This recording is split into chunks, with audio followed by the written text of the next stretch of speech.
Hey, how you doing? Welcome to another episode of the Trucking Risk and Insurance Podcast, where we discuss and get some interesting people. And this week is no different. John and I are blessed to have Jamie Irvine of the Heavy Duty Parts Report on the show, where we learn the connection between saving money, parts, maintenance, and safety. So every driver, every operations manager, and maintenance managers will want to tune into this podcast. Jamie, welcome to our Trucking Risk and Insurance Podcast. Jamie is the host. Oh, we're so irrelevant here. Some people think we're relevant, but really we're not relevant at all, Jamie. Far from it. Jamie, can you give us an introduction of you? You host your own podcast. What's the name of the podcast? What's your background? Well, first of all, thank you so much for having me here. I appreciate it. I always love to get a chance to jump on the mic, although, as you mentioned, I have my own show, so I'm usually the one asking the questions. My show is the Heavy Duty Parts Report, and you can find that at heavydutypartsreport.com. And my background is in truck parts. Right out of school, I moved from New Brunswick to Vancouver, went to work for a small remanufacturing facility, and that's where I started to learn about the parts that go on trucks and equipment. And we were remanufacturing pneumatic valving. We eventually got into relining brake shoes and did a little bit of air over hydraulic stuff for mining and logging applications. And I spent 10 years at that company really learning the business and doing every job. I started in the shop. Then I was a shop foreman. Then I was an operations manager. Then I was a national sales manager. And from there, I started selling heavy-duty parts. Went to work for Traction Heavy Duty and worked for them for a couple of years and kind of got to see the warehouse distribution and retail side of the business. And I stepped away from the industry for a few years. In 2009, I started a contracting business and was able to successfully build that business up and sell it in 2016. And I was too young to retire and needed to do something. So I got back together with some old bosses who now work for Truck Pro down in the States, and they were working for the Canadian division here, and got back into selling truck parts. And that's when I decided, after doing that for a couple of years, that there was a real need for someone to focus on heavy-duty parts in the podcasting space, and so I launched the Heavy-Duty Parts Report in 2019, and now I'm a consultant that works with heavy-duty parts companies and the host of my show. So that's just like 22 years and 2.5 minutes. There you go. Good deal. Hey, I mean, what's really interesting to me is your podcast and the fact that you are a consultant to the industry as well. But your podcast is so much more than just for the heavy-duty parts stuff. For instance, one of the titles that I found really interesting, 3 ways to improve your truck performance. So who is your podcast for? Well, that was something that I had to figure out as I went along. Originally, my thought was that when I was a sales account manager and I would bring manufacturers of heavy-duty parts out into the field, we would go to fleets and repair shops, and we would talk to them about the parts that manufacturer was responsible for bringing to the market. And we would have these great conversations, and they would be talking about issues with commercial fleets and with Class 8 trucks and trailers. And the manufacturer reps would then bring that information from the street back to the manufacturing company, and then they would talk about how to address those issues. And that was kind of the ideas. Like I love doing that, and I thought, well, if we could record these kind of conversations, we could then make them available to everybody. And so as time has gone on, we've really narrowed in on 3 types of listeners. We have parts technicians, repair technicians, and fleet maintenance managers.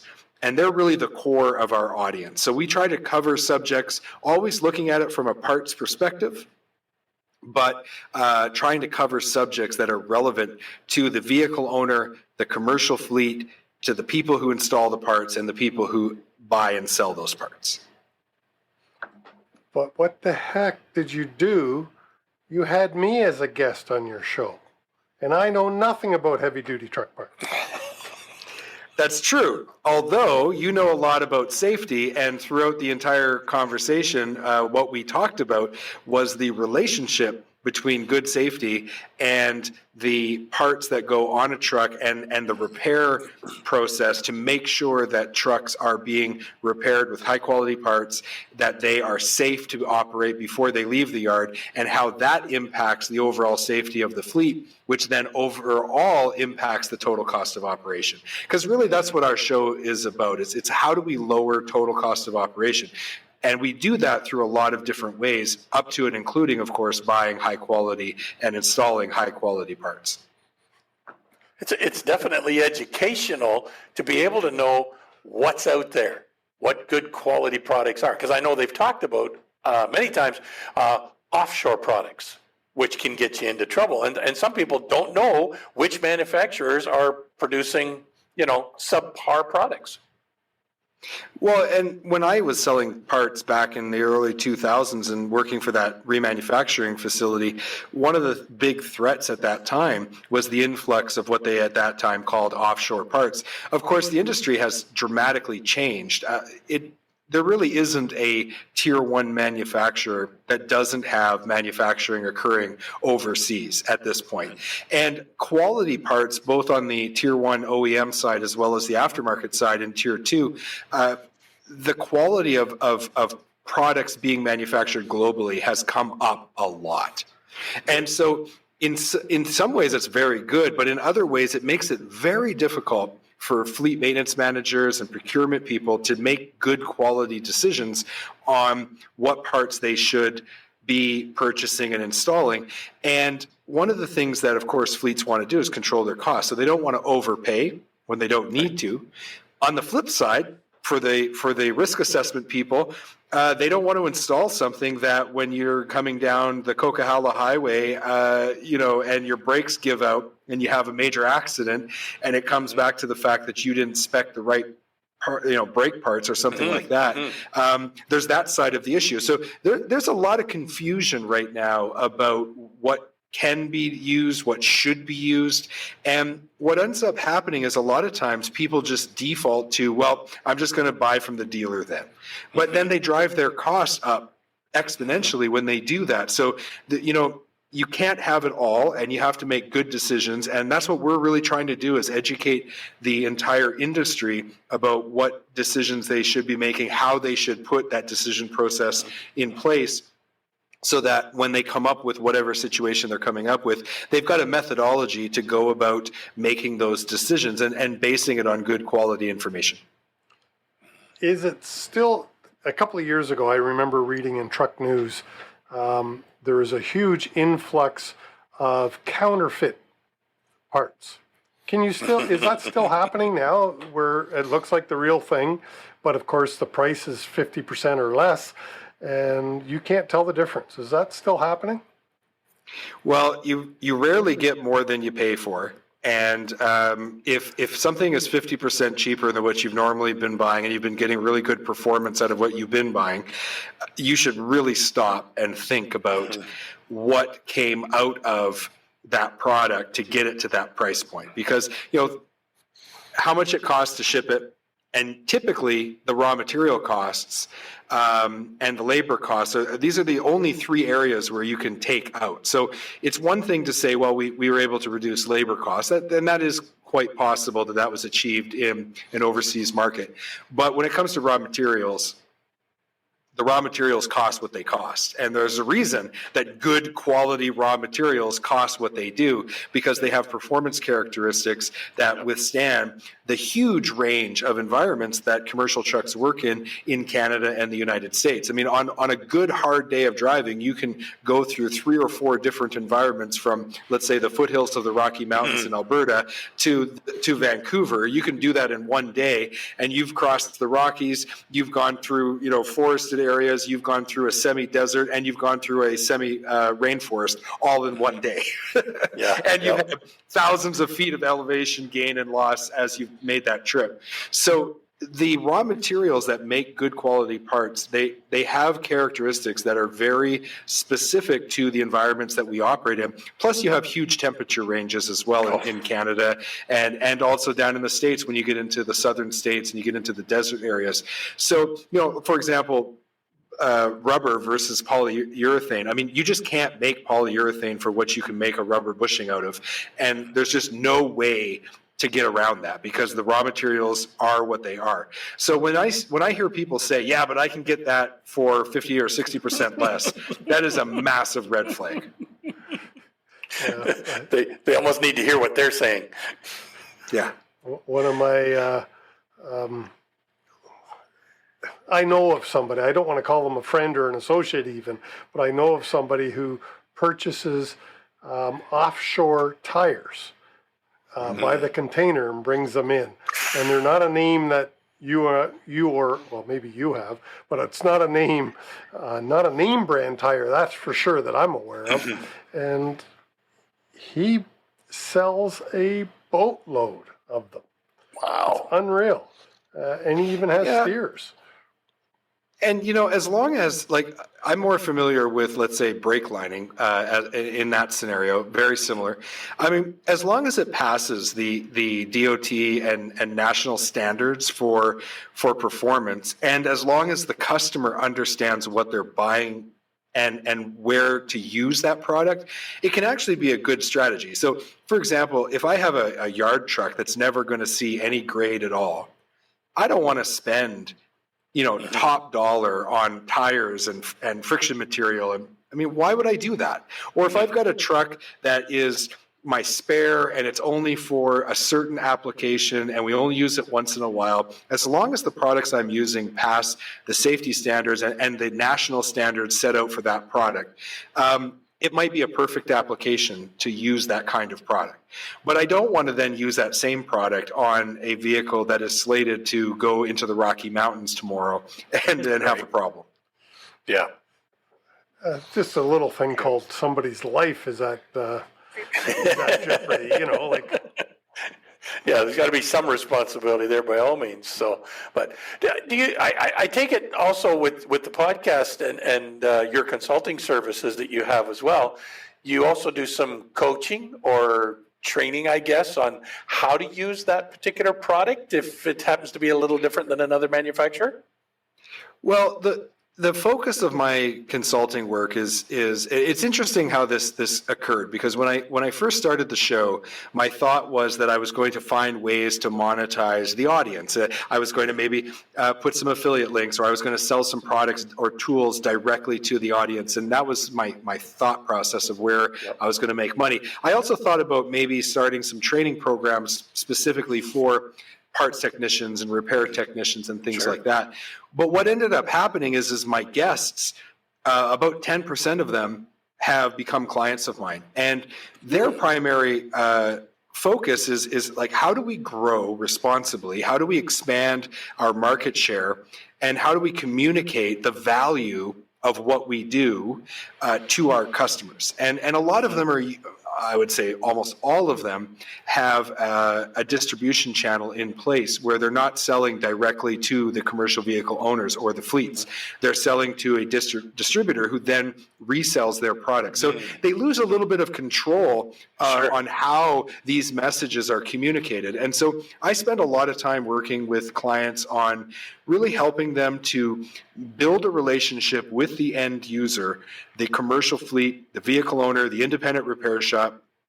Build a relationship with them, communicating your value propositions in a way that is going to really benefit them and empower them to make better decisions and get the full value of your products without creating channel conflict with your distribution. And so it's a function of sales and marketing at the end of the day. I'm a talker, so that's where my strength lies. But as someone who who had his own business, who sold his own business, who has worked at every level of the supply chain from manufacturing all the way to retail. I have a really good understanding of all the people involved and how to go about doing that. So we have a methodology that we teach our clients, and we work with them to develop that. And some of it does come in the form of training. Training, in some ways I'm training the trainer, because I'm training the people who go into the field who then have to do the training. In other ways, it's just a function of working with their team in order to make sure that they are getting the message out there to the right people, and the right people are seeing it when they need to see it. Yeah. So regardless, whatever you're doing, you're educating somebody. Yeah. That's what I do. Yep. That's what John and I do all the time, just in a different area. Yeah. Might not train you, but we'll educate you. So we're recording this in the early part of January.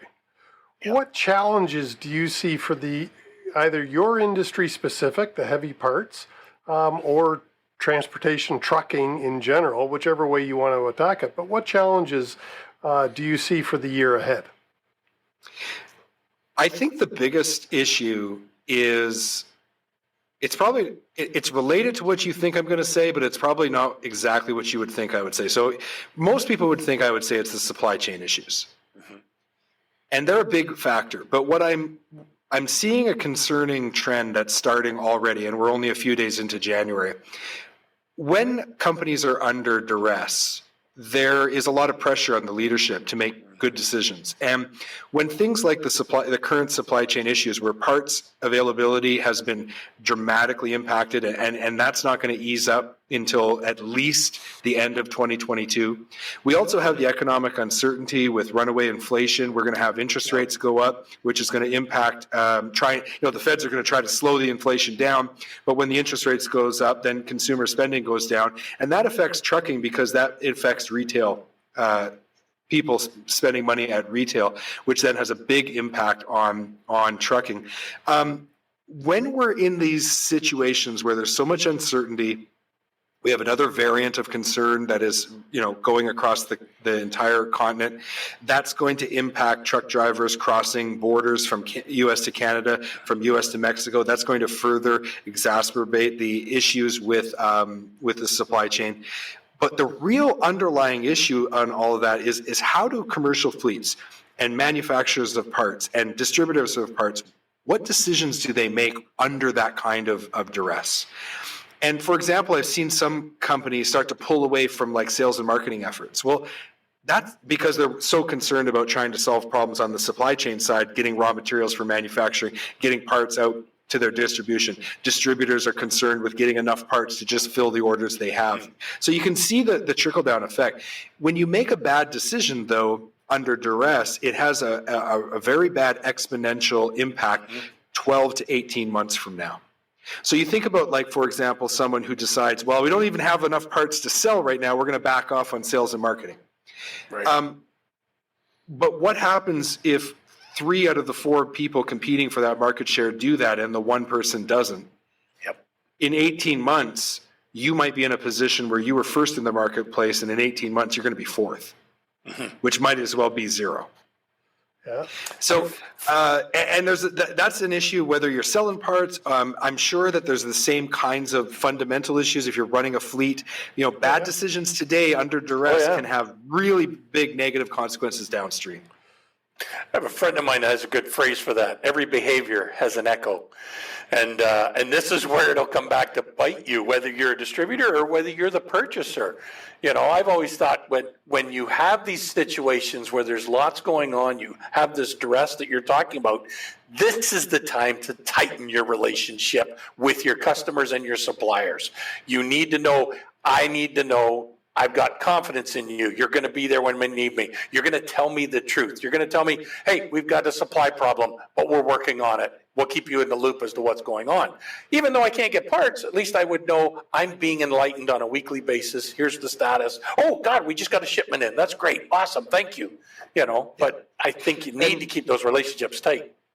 Yeah, you're absolutely right. And you need to have people who you can trust who's going to tell you the truth, not just tell you what you want to hear. Because sometimes the truth is very difficult to handle in the short term, but in the long term is always going to benefit you. One of the concerns I have on the commercial fleet side is we don't have parts, we've got trucks down, it's blowing up our downtime costs, we're losing revenue. So we're going to use that part that we never would have used even just 6 months ago. Then that truck we're going to send them to the Rockies. Yeah, and then that truck goes up the Rockies or goes to the desert and has a catastrophic failure, and someone's life's at risk, or the entire unit is lost because we blow out an engine because we didn't use the right cooling parts or something like that. This is what I mean by we have to slow down right now. We have to stick to the fundamentals that we know work. And we have to look at things from a much longer perspective than just this quarter. We've got to start looking at things from that longer timeline, because with the longer timeline, we will make better decisions. And right now, that's my biggest concern. And I've just seen some evidence of some companies just making some early decisions that could have a real negative effect. And it's got me worried. Ouch. Yeah, I can imagine. If they use the same decision matrix or decision-making process that made them successful over the last several years, let's say, if they continued with that, they would likely continue to be successful. But what you're saying, or what I hear you saying, I think, is that companies are changing their decision process to accommodate a short fix or a quick fix. And quick fixes never seem to work. No. Yeah. And I mean, there's a little bit of latitude for that because obviously we have to be flexible. But I just, anybody listening, just as a reminder, don't abandon the fundamentals that we rely on to put out safe trucks that are going to operate and withstand the vocation that they're designed to be in. Don't sacrifice short term to try to overcome a problem, and you end up saving a few $100s, but it costs you tens of thousands or worse on a longer timeline. Well, we never think of it until something happens. And the unfortunate aspect is we need to think of it before it happens, because it could be your family that's in that vehicle that's in front of that truck with those inferior parts, and he can't get that thing stopped, and he's squoosh, that's a good word, kushkumushk, into that vehicle, and it could be anybody. It could be the owner's family. Who knows? It's not worth the risk. No, it's not. And with the direction that we've seen with some of these nuclear verdicts and look at that verdict with someone who just got 110 years for a commercial vehicle crash that cost the lives of some people. I don't know all the details of that. I don't pretend to know that.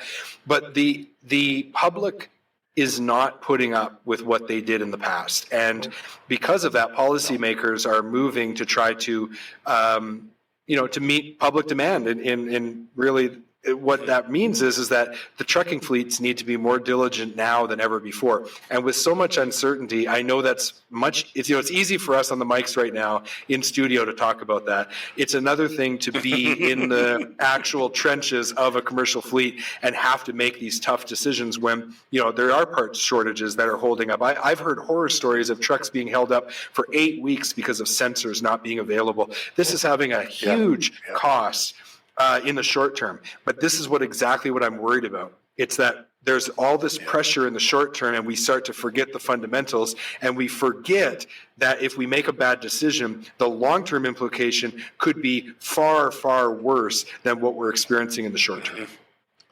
So can we flip that around? And let me ask you this. What opportunities do you see for 22?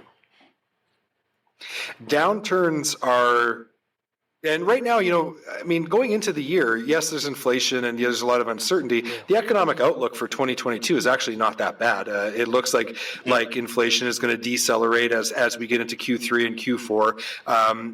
Our growth has been knocked down from a little above 4% to GDP growth of just under 4%, something like 3.8 is what Goldman Sachs just put out. So overall, it's not like we're staring down a recession or anything like that. But with the supply chain issues, there's a lot of companies that are really struggling. And so while the greater economy may be looking not bad considering the pandemic and everything, the internal experience of companies inside of the trucking industry may be a little different. And that's not actually all that uncommon. The trucking industry is the canary in the coal mine. When things are going really well in the trucking industry, the economy is about to boom. And when things are really rough in the trucking industry, sometimes that's an indicator that things are going to be tough in the greater economy. So one of the biggest opportunities is you sticking to the fundamentals and your competition not. So I would say the biggest opportunity right now is to execute well on your strategic plans for 2022, understanding that there's going to be a high degree of volatility and variability in you're going to have to pivot. But the closer you can stick to the fundamentals and the more that you can lean on those relationships, John, that you were talking about, to leverage those relationships, the opportunity actually to come out of this really tough time in the trucking industry and to be ahead of your competition is probably never greater than it's been in a decade. And so now is the time to capitalize on that. And there are some specifics, but again, without knowing your specific, you the listener, I wouldn't want to talk in any more specific terms. But generally speaking, anytime that there's issues in the economy, issues in an industry, there are opportunities because your competition just might make a mistake. And if you're in the right position, you can capitalize on that. Yeah. I was going to come back to what Chris had touched on a little bit earlier there when he had mentioned about if what you did previously made you very successful, now is not the time to shortcut that. Because when things get tough and when things get rough and whatnot, now is actually the perfect time to enhance your maintenance programs, uptick, make sure your technicians are all up to snuff. You've got the right products and the right equipment to maintain your vehicles, because with supply and demand right now about ready to go through the roof because of the supply chain, it's going to be the guy who can stay on the road the longest. And if you've got inferior parts, well, that's going to cause you problems. You're going to be parked against the fence faster than you shake a stick at, and you're not going to be able to go over the mountains to deliver into Vancouver and pick up into Vancouver and take it out to Newfoundland. So to me, it's almost a no-brainer. Rates are going to go through the roof, so we're going to be successful. So stick to that success plan that's been working for the last year and a half. Yeah, and demand is going to continue to outstrip supply for some time. And, even if from a manufacturing perspective, we catch up and the ports are caught up and things get back to whatever the new normal is going to be, we have another issue. Right now, we have a shortage of 80,000 truck drivers. We're projected to have a shortage of 160,000 truck drivers by 2030. Yep. That actually has an impact on supply chain, because with that shortage, we can't get products to the shelf fast enough. And if demand continues to outstrip supply, then inflation rates and interest rates are going to continue to be high, and this is going to create some additional economic instability in GDP growth and things like that. So there's a lot going on here, and there's a lot of macro type things that have to be considered when then you make your decisions that are more on the micro level for your company. Yep. The one thing I will say is that I started my contracting business in 2009 during the collapse after the housing crisis. Yep. It's a great time for investment. And a lot of opportunities, a lot of wealth can be created during these tough times. And it's very difficult in a real strong bull market to make headway because everybody's doing well. But right now, while there's so much uncertainty, reinvestment into your company, like you said, put money back into your people.